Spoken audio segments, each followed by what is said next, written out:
কিয়ামতের ময়দানে জান্নাত এবং জাহান্নামের মাঝখানে আবার আরেকটা বৈঠক হবে। জান্নাতি বান্দাদেরকে জাহান্নামী বান্দাদেরকে ভাগ করা হবে, জান্নাতীদেরকে জান্নাতের দিকে দিয়ে দেওয়া হবে, জাহান্নামীদেরকে জাহান্নামের দিকে পাঠিয়ে দেওয়া হবে। এখান থেকে আবার মহা ঘটনা ঘটবে, অসংখ্য অসংখ্য গুনাহগার উম্মত জাহান্নামের দিকে ওখান থেকে বাজ করে দিয়ে দেওয়া হবে। এরা এই ভাগের মধ্যে এই দল জান্নাতি, হাসরের বিচার শেষ, সব শেষ, এখন ওই বল সামনে বাড়ো, গো হেড, সামনে যখন বাড়লো এবার ভাগ শুরু হয়েছে। এই ভাগ হইলো জান্নাতি আর এই ভাগ হলো জাহান্নামী। আমার নবী তাকায় দেখবে সর্বনাশ, এত সাফায়াতের পরও কোটি কোটি কোটি কোটি কোটি কোটি গুনাহগার এই জাহান্নামের ভাগের মধ্যে পড়ে গেছে।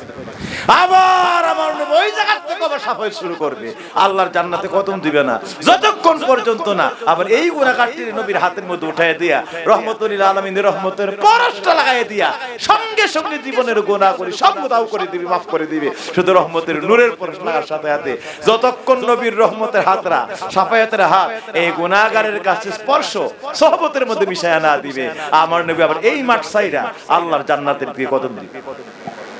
সুবহানাল্লাহ, আল্লাহু আকবার। এরই নাম রাহমাতুল লিল আলামিন। আরো বলি এরই নাম রাহমাতুল লিল। এই নবীরে ভালোবাসতে চাই কি চাই না? আরো জোরে বলি চাই কি চাই না?